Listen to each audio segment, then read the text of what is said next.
नमस्कार। दोपहर समाचार में आपका स्वागत है।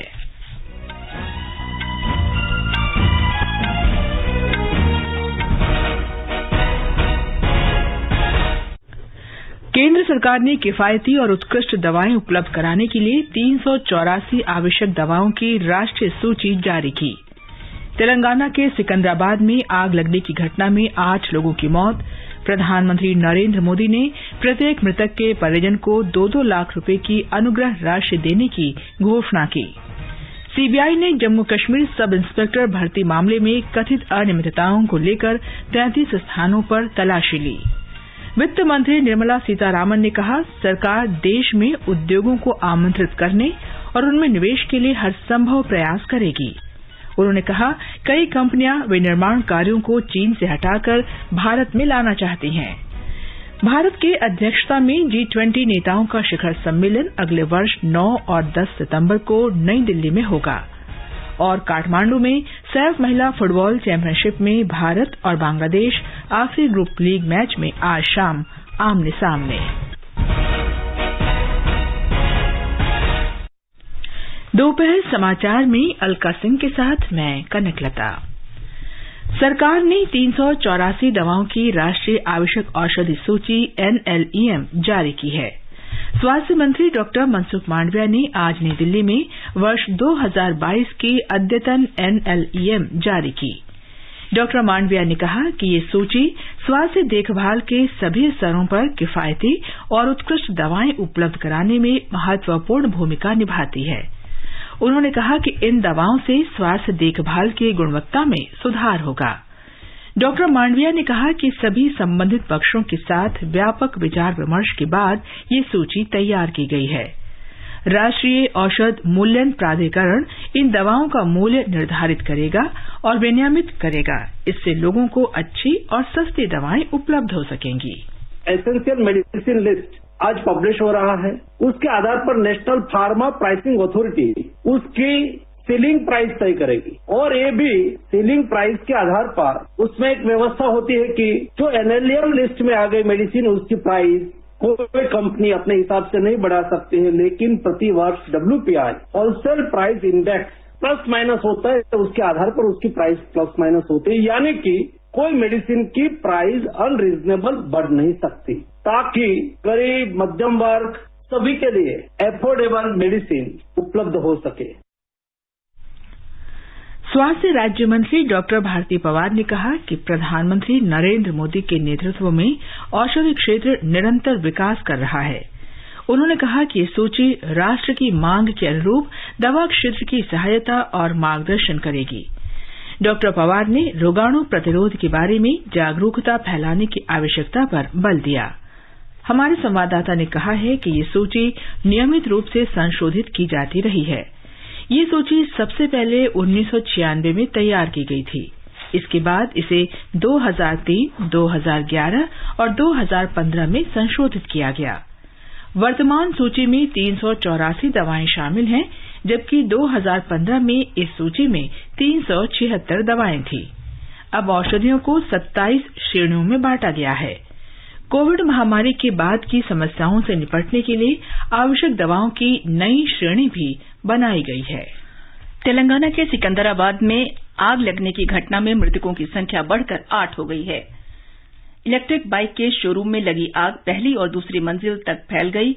हैदराबाद में उत्तरी क्षेत्र के पुलिस आयुक्त चंदना दीप्ति ने बताया कि आग लगने से इलेक्ट्रिक बाइक के शोरूम के ऊपर बने होटल में धुआं भर गया और दम घुटने से लोग मारे गए।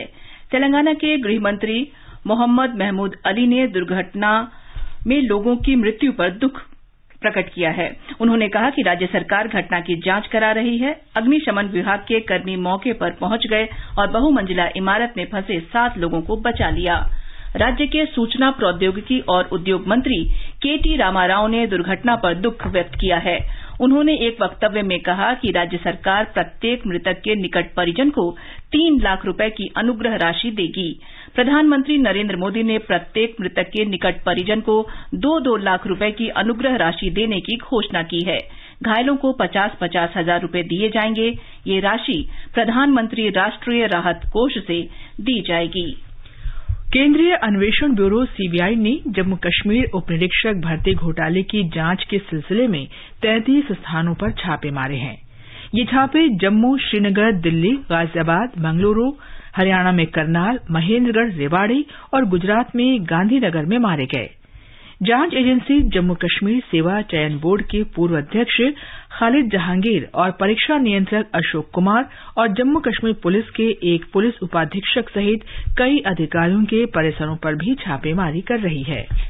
घोटाले के सिलसिले में सीबीआई ने पिछले महीने भी छापे मारे थे और 33 लोगों के खिलाफ मामला दर्ज किया था।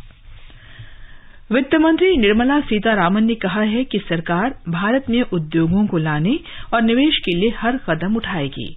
नई दिल्ली में माइंड संस्थान के 15वें सम्मेलन को संबोधित करते हुए श्रीमती सीतारामन ने कहा कि चीन से कई कंपनियां दूसरे स्थानों पर जाने की सोच रही हैं और वे भारत आना चाहती हैं, क्योंकि उनका मानना है कि भारत में कारोबार करने की नीतियां बेहतर हैं। A lot more companies moving out of China, wanting to come because they find the policies a lot more attractive, not just the PLI, but overall the ecosystem is now far more facilitative of such companies coming out to locate themselves in India. If that is one of the things. The second, I think, no policy can be the end to itself. It's not as if we've given a solution and that's the end of the story. It keeps evolving as we go on. So that applies even to those industries which are coming into the sunrise sector for which we've given the policy support through an incentive. वित्त मंत्री ने कहा कि विदेशी प्रत्यक्ष निवेश और विदेश कार्यों से संबंधित निवेश आ रहा है। दूसरे देश मानते हैं कि भारत निवेश के लिए उपयुक्त स्थान है।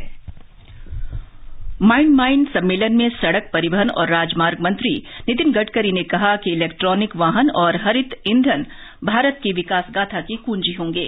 श्री गडकरी ने कहा कि हाल के दिनों में इलेक्ट्रॉनिक वाहनों की मांग 500% से अधिक बढ़ी है।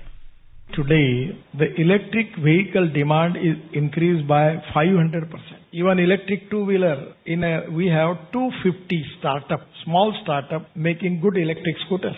So in due course of time, within a year, you will see the difference and there will be a lot of e-vehicle. Now don't want to purchase petrol or diesel car because by spending 25 to 30,000 rupees on petrol car and electric car, it is only 2,000 rupees and no pollution. Due course of time, we will get the alternative solution for lithium-ion battery that will reduce the cost and electric vehicle cost will be less than petrol and diesel vehicle. Shri Gadkari ने कहा कि आने वाले समय में तरल प्राकृतिक gas, LNG और ग्रीन हाइड्रोजन जैसे ईंधन ही होंगे। पारिस्थितिकी और अर्थव्यवस्था एक दूसरे से जुड़े होने पर बात करते हुए श्री गडकरी ने कहा कि इस साल के अंत तक 27 ग्रीन फील्ड एक्सप्रेसवे का काम 80 से 90% तक पूरा हो जाएगा। उन्होंने कहा कि जैव ईंधन और पर्यटन विकास से जनजातीय और ग्रामीण क्षेत्र भारत की विकास गाथा का हिस्सा बन सकते हैं। गुजरात सरकार ने राज्य में सेमी कंडक्टर और डिस्प्ले फैब विनिर्माण इकाई की स्थापना के लिए वेदांता और फॉक्सकॉन के साथ समझौते पर आज हस्ताक्षर किए। रेल संचार, इलेक्ट्रॉनिकी और सूचना प्रौद्योगिकी मंत्री अश्वनी वैष्णव की उपस्थिति में गांधीनगर में आयोजित समारोह में इस समझौते पर हस्ताक्षर किए गए। गुजरात के मुख्यमंत्री भूपेंद्र पटेल ने कहा कि दोनों कंपनी इस इकाई की स्थापना के लिए 1,54,000 करोड़ रुपए का निवेश करेंगी। इससे राज्य में 1 लाख लोगों को रोजगार मिलेगा। गृहमंत्री अमित शाह ने आज गांधीनगर के महात्मा मंदिर में गुजरात सरकार की 1,200 करोड़ रुपए लागत वाली कई विकास परियोजनाओं का वर्चुअल माध्यम से उद्घाटन और शिलान्यास किया। मुख्यमंत्री भूपेंद्र पटेल के कार्यकाल के 1 वर्ष पूरा होने के उपलक्ष्य में गांधीनगर में आयोजित कार्यक्रम को संबोधित करते हुए श्री शाह ने कहा कि गुजरात आत्मनिर्भर भारत के सपने को साकार करने में अहम भूमिका निभा रहा है। श्री शाह ने कहा कि पिछले वर्ष देश के कुल विदेशी निवेश में गुजरात का हिस्सा 57% रहा है। उन्होंने कहा कि देश के कुल निर्यात में राज्य का 30% हिस्सा रहा। ये समाचार हमारी वेबसाइट newsonair.com/hindi और हमारे mobile app news on AIR पर भी उपलब्ध हैं। सुनो ना, हाँ, सोच रहा हूँ अपना बिजनेस क्यों न बढ़ा लूं। तो रोका किसने है? हाँ, रोका तो किसी ने नहीं, पर समझ नहीं आ रहा कि मदद किससे मांगूं। मुझसे। तुमसे? तो अच्छा बताओ फिर। आकाशवाणी है ना, मैंने सुना है उसका नेटवर्क देश भर में फैला है। पर उससे मेरा क्या फायदा?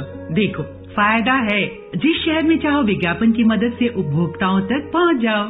पर अब ये भी तो बता दो कि आकाशवाणी से संपर्क कैसे करूं? बहुत आसान है, मैं बताती हूँ। नंबर नोट करो, 870-001-4242। 870-001-4242। लो अभी फोन लगाता हूँ 870-001-4242 पर।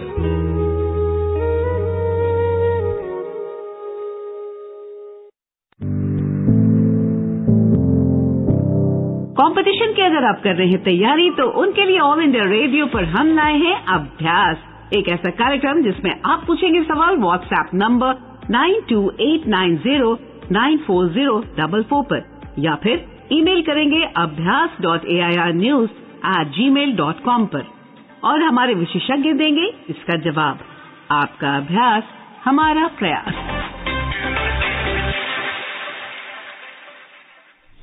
दोपहर समाचार में आपका फिर स्वागत है। सरकार 17 सितंबर को अंतर्राष्ट्रीय तटीय स्वच्छता दिवस पर व्यापक स्वच्छता अभियान चलाने की तैयारी कर रही है। इस दिन 75 दिन का स्वच्छ सागर सुरक्षित सागर अभियान संपन्न होगा। यह अभियान 5 जुलाई से आरंभ हुआ था। पृथ्वी विज्ञान मंत्री डॉक्टर जितेंद्र सिंह ने आज नई दिल्ली में बताया कि नागरिक समाज की सहायता से सरकार लोगों में समुद्र की स्वच्छता की भावना समाहित करने की दिशा में कार्य कर रही है। डॉक्टर सिंह ने कहा कि तटीय स्वच्छता अभियान देश भर के 75 समुद्र तटों पर चलाया जाएगा, जिनमें से हर 1 किलोमीटर तटीय क्षेत्र में 75 स्वयंसेवक स्वच्छता अभियान में शामिल होंगे। When all the other resources of value addition get saturated, one huge resource which would still remain unutilized or underutilized in India is the ocean resource. We have one of the longest coastal lines, 7,500 kilometers long. We have an ocean called Indian Ocean, named after this. There's a lot of undiscovered property lying underneath. Huge economy value addition to India's 2047 status would happen from the ocean resource. स्वच्छ सागर सुरक्षित सागर अभियान के 3 लक्ष्य हैं: जिम्मेदारी से उपयोग, घर पर कचरा अलग करना और जिम्मेदारी से निपटान करना। इस अभियान के लिए लगभग 10 करोड़ रुपए खर्च होने का अनुमान है। बृहन मुंबई महानगर पालिका ने मुंबई में गणेश उत्सव के दौरान कई टन फूलों का कचरा इकट्ठा किया है, जिसे निर्मल्या के नाम से जाना जाता है। हमारे संवाददाता ने बताया है कि कचरे को कूड़ा घर में डालने की बजाय नगर निकाय फूलों को जैविक खाद में बदलेगा। 10 दिन चले उत्सव के दौरान बीएमसी तथा मुंबई स्थित कुछ स्वयंसेवी संस्थानों के कर्मियों समेत 6000 से ज्यादा कर्मी दिन रात इस काम में जुटे थे। शहर में विभिन्न स्थानों पर 419 निर्माल्य कलश लगाए गए थे, जिसमें ये निर्माल्य जमा होने के बाद 381 गाड़ियों की मदद से उसे बीएमसी के कंपोस्ट सेंटर में भेजा गया। इस निर्माल्य से प्राकृतिक खाद बनाने की प्रक्रिया शुरू हो गई है और बीएमसी के सॉलिड वेस्ट मैनेजमेंट विभाग के सूत्रों के अनुसार 1 महीने के भीतर ये खाद तैयार होगा। इसका प्रयोग महानगर निगम के बगीचों में लगे पेड़ों के लिए किया जाएगा। बीएमसी की तरह नई मुंबई महानगर निगम भी खाद बनाने का काम कर रहा है और एक निजी संस्थान की मदद से 38 टन से ज्यादा निर्माल्य का रूपांतर बहुमूल्य खाद में किया जा रहा है। कुणाल शिंदे के साथ शैलेश पाटिल, आकाशवाणी समाचार, मुंबई। भारतीय जनता पार्टी पश्चिम बंगाल में सत्तारूढ़ तृणमूल कांग्रेस सरकार के भ्रष्टाचार के विरोध में नबन्ना चलो मार्च आयोजित कर रही है। पश्चिम बंगाल पुलिस ने भाजपा के नबन्ना चलो अभियान के तहत जुलूस को राज्य सचिवालय तक पहुंचने की अनुमति नहीं दी है। भाजपा कार्यकर्ताओं को कोलकाता ले जा रही बसें पुलिस ने उत्तर 24 परगना जिले में रोक दी हैं। पुलिस ने मार्च से पहले शहर में राज्य सरकार के नए सचिवालय के निकट हेस्टिंग्स में जबरदस्त बैरिकेडिंग की है। भाजपा के वरिष्ठ नेताओं के नेतृत्व में इस मार्च में प्रदेश भाजपा अध्यक्ष सुकांत मजूमदार, राज्य विधानसभा में विपक्ष के नेता शुवेंदु अधिकारी, केंद्रीय मंत्री सुभाष सरकार और शांतनु ठाकुर शामिल हैं। केंद्र शासित प्रदेश दमन और दीव में जनता दल यूनाइटेड के 15 पंचायत सदस्यों के भारतीय जनता पार्टी में शामिल होने से बिहार के मुख्यमंत्री नीतीश कुमार को बड़ा झटका लगा है। भाजपा ने कहा है कि श्री कुमार के एनडीए छोड़ने के फैसले पर विरोध जताते हुए 17 में से 15 जेडीयू जिला पंचायत सदस्य पार्टी की समूची राज्य इकाई सहित भाजपा में शामिल हो गए हैं। इससे पहले मणिपुर और अरुणाचल प्रदेश में भी जेडीयू के कुछ नेता भाजपा में शामिल हो गए थे। आगे बढ़ने से पहले मुख्य समाचारों पर एक नजर। केंद्र सरकार ने किफायती और उत्कृष्ट दवाएं उपलब्ध कराने के लिए 384 आवश्यक दवाओं की राष्ट्रीय सूची जारी की। तेलंगाना के सिकंदराबाद में आग की घटना में 8 लोगों की मौत।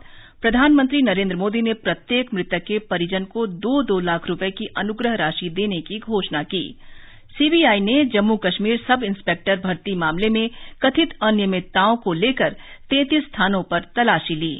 वित्त मंत्री निर्मला सीतारामन ने कहा, सरकार देश के उद्योगों को आमंत्रित और उनमें निवेश के लिए हर संभव प्रयास करेगी। कहा, कई कंपनियां विनिर्माण कार्यों को चीन से हटाकर भारत में लाना चाहती है। भारत की अध्यक्षता में G20 नेताओं का शिखर सम्मेलन अगले वर्ष 9 और 10 सितंबर को नई दिल्ली में होगा और काठमांडू में सैफ महिला फुटबॉल चैंपियनशिप में भारत और बांग्लादेश आखिरी ग्रुप लीग मैच में आज शाम आमने सामने।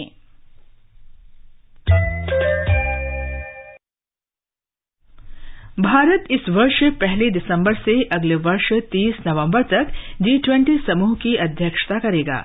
इस दौरान 200 से अधिक बैठकें आयोजित होंगी। समूह में शामिल देशों के शासनाध्यक्षों और राष्ट्राध्यक्षों का सम्मेलन अगले वर्ष 9 और 10 सितंबर को नई दिल्ली में आयोजित किया जाएगा। एक रिपोर्ट। G20 समूह विश्व की प्रमुख विकसित और विकासशील अर्थव्यवस्थाओं का अंतर सरकारी मंच है, जिसमें 19 देश शामिल हैं। इनमें ऑस्ट्रेलिया, ब्राजील, चीन, France, Germany, Bharat, Indonesia, Japan, दक्षिण कोरिया, रूस, सऊदी अरब, दक्षिण अफ्रीका, ब्रिटेन, अमेरिका और यूरोपीय संघ शामिल है। G20 देशों का यह समूह वैश्विक सकल घरेलू उत्पाद का 85%, अंतर्राष्ट्रीय व्यापार का 75% और विश्व जनसंख्या का 2/3 हिस्सा है, जो इसे अंतर्राष्ट्रीय आर्थिक सहयोग का प्रमुख मंच बनाता है। भारत वर्तमान में G20 ट्रोइका का हिस्सा है, जिसमें इंडोनेशिया, इटली और भारत शामिल है। भारत की अध्यक्षता के दौरान भारत, इंडोनेशिया और ब्राजील ट्रोइका का निर्माण करेंगे। यह पहली बार होगा जब ट्रोइका में 3 विकासशील देश और उभरती अर्थव्यवस्थाएं शामिल होंगी, जो उन्हें वैश्विक स्तर पर अपनी बातों को प्रमुखता से रखने का अवसर प्रदान करेगा। दीपेंद्र कुमार, आकाशवाणी समाचार, दिल्ली। प्रधानमंत्री नरेंद्र मोदी बृहस्पतिवार और शुक्रवार को उज्बेकिस्तान के समरकंद की यात्रा पर रहेंगे। प्रधानमंत्री मोदी शंघाई सहयोग संगठन परिषद की बैठक में हिस्सा लेंगे। उनकी यात्रा उज्बेकिस्तान के राष्ट्रपति शवकत मिर्जियोयेव के निमंत्रण पर हो रही है। विदेश मंत्रालय ने कहा है कि सम्मेलन के दौरान पिछले 2 दशकों में हुई संगठन की गतिविधियों की समीक्षा होगी और भविष्य में बहुमुखी सहयोग की स्थिति और संभावनाओं पर भी विचार किया जाएगा। भारत ने तमिल मुद्दे के राजनीतिक समाधान के लिए श्रीलंका सरकार द्वारा अपने वादे के मुताबिक कोई ठोस कदम न उठाने पर चिंता व्यक्त की है। संयुक्त राष्ट्र में भारत के स्थायी प्रतिनिधि इंद्रमणि पांडे ने श्रीलंका पर संयुक्त राष्ट्र मानवाधिकार उच्चायुक्त के कार्यालय की ताजा रिपोर्ट पर एक संवाद में भारत का पक्ष रखा। भारत ने कहा कि उसका दृष्टिकोण पड़ोसी द्वीप राष्ट्र में शांति और सुलह का रहा है और श्रीलंका के ढांचे के भीतर ही राजनीतिक समाधान निकालने का वो पक्षधर रहा है। भारत और चीन की सेना पूर्वी लद्दाख क्षेत्र में गोगरा हॉट स्प्रिंग के स्थान पर गश्ती पॉइंट 15 से पीछे हट गई है। इस क्षेत्र में आमने सामने खड़ी दोनों देशों की सेना को पीछे हटाने की प्रक्रिया 5 दिन से चल रही थी। इस दौरान अस्थायी ढांचे भी हटा दिए गए हैं। सेना के पीछे हटने की प्रक्रिया की दोनों देशों की सेना ने संयुक्त रूप से पुष्टि कर दी है। भारत का सबसे बड़ा लोक सेवा प्रसारक आकाशवाणी देश की स्वतंत्रता के बाद पिछले 75 वर्षों से लोगों तक सूचना और समाचार पहुंचा रहा है। आकाशवाणी समाचार आजाद भारत की बात आकाशवाणी के साथ श्रृंखला के साथ स्वाधीनता के 75 वर्ष पूरे होने का उत्सव मना रहा है। ये कार्यक्रम आकाशवाणी के माध्यम से जीवन के विभिन्न क्षेत्रों में स्वाधीनता के बाद भारत की विकास यात्रा के बारे में जानकारी देता है। आकाशवाणी समाचार की आजाद भारत की बात आकाशवाणी के साथ श्रृंखला की आज की कड़ी में हम बात कर रहे हैं भारत में आर्थिक सुधारों के बारे में।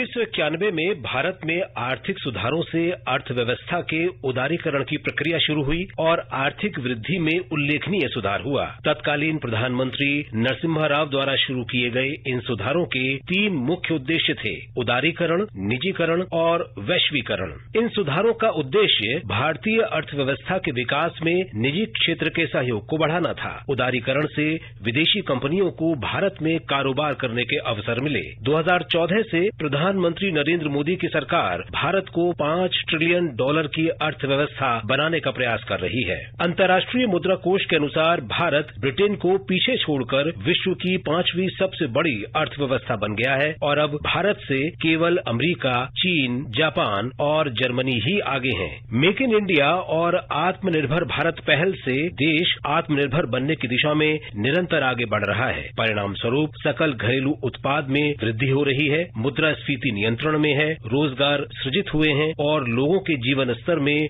जबरदस्त सुधार हो रहा है। आकाशवाणी समाचार के लिए विशाल शर्मा।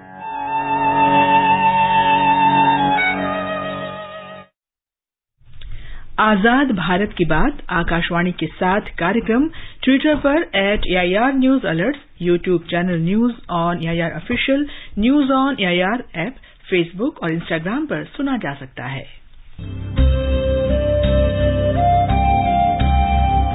आजाद भारत की बात आकाशवाणी के साथ स्वतंत्रता के 75 वर्ष का उत्सव, जीवंत यात्रा की स्मृतियां, स्वतंत्र भारत की उपलब्धियां और कुछ रोमांचक पल सुनना न भूलें। आकाशवाणी के FM गोल्ड चैनल 100.1 मेगाहर्ट्ज और दूसरे चैनलों पर 15 अगस्त से प्रतिदिन प्रसारित श्रृंखला आजाद भारत की बात आकाशवाणी के साथ।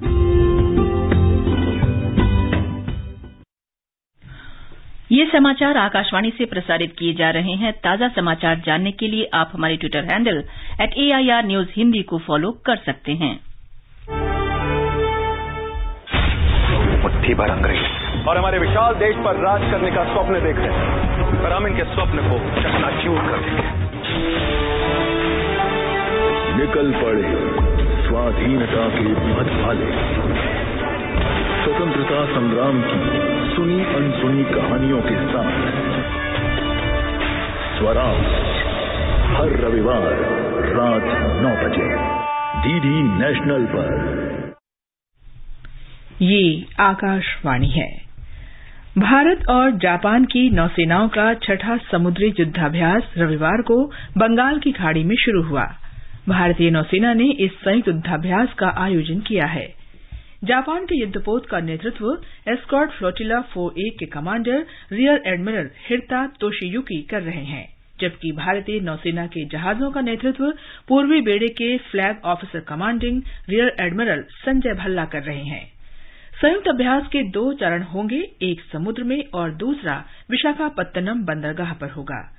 ये संयुक्त अभ्यास दोनों देशों के समुद्री बलों के बीच परस्पर समन्वय को सुदृढ़ करने और अनुभवों को साझा करने का प्रयास है।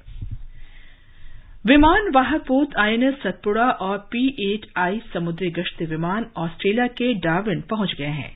वे बहुराष्ट्रीय नौसेना अभ्यास एक्स ककाडू में भाग लेंगे। इस सैन्य अभ्यास का आयोजन रॉयल ऑस्ट्रेलियाई नौसेना कर रही है।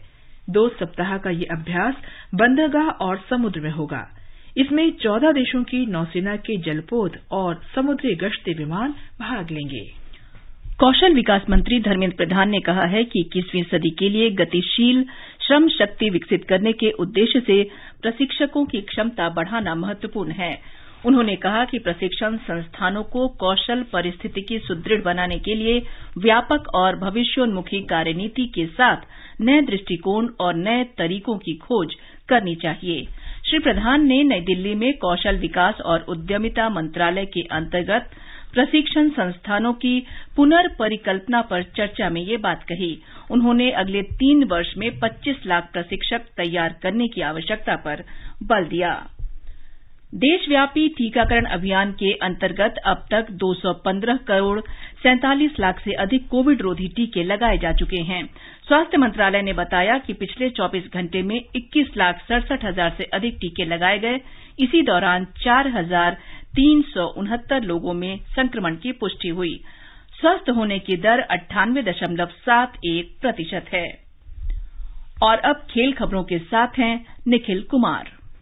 सैफ महिला फुटबॉल चैंपियनशिप में भारत आज अपने अंतिम ग्रुप लीग मुकाबले में बांग्लादेश के साथ खेलेगा। ये मैच काठमांडू में भारतीय समय के अनुसार शाम 5:15 बजे से खेला जाएगा। भारतीय टीम 2 मैच जीतकर सेमीफाइनल में प्रवेश कर चुकी है। उसने ग्रुप ए में पहले मुकाबले में पाकिस्तान की महिला टीम को 3-0 से हराया था और दूसरे मैच में मालदीव पर 9-0 से जीत हासिल की थी। बांग्लादेश की टीम भी 2 मुकाबले जीतकर सेमीफाइनल में पहुंच चुकी है। इधर डूरंड कप फुटबॉल में हैदराबाद FC ने राजस्थान यूनाइटेड को हराकर सेमीफाइनल में प्रवेश कर लिया है। कोलकाता में किशोर भारती क्रीड़ांगन में चौथे और अंतिम क्वार्टर फाइनल में कल हैदराबाद ने राजस्थान पर 3-1 से जीत दर्ज की। बुधवार को पहले सेमीफाइनल में मोहम्मडन स्पोर्टिंग का मुकाबला मुंबई सिटी FC से होगा। आज का संस्कृति संदेश समर्पित है सुप्रसिद्ध गीत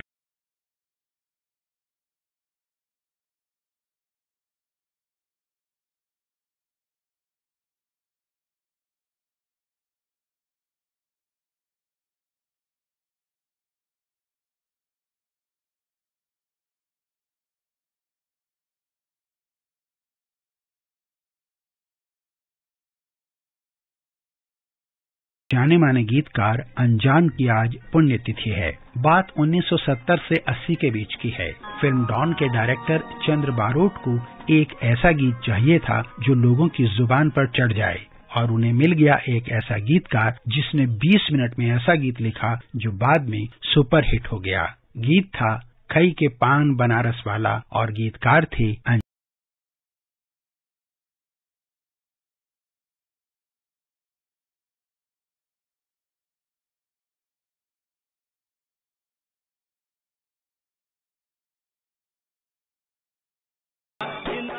24 अक्टूबर 1929 को बनारस में पैदा हुए लालजी पांडे यानी अनजान का गीतकार बनने का सफर भी कुछ आसान नहीं रहा।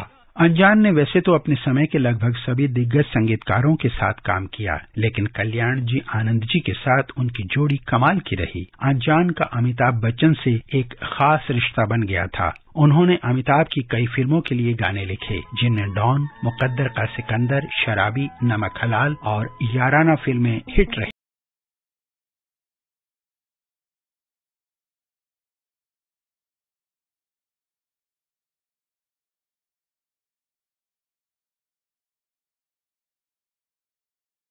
क्षेत्रीय बोलियों की महक से रूबरू कराने वाले अजीम फनकार अनजान आखिर 13 सितंबर 1997 को इस दुनिया से कूच कर गए, लेकिन अपने पीछे छोड़ गए गीतों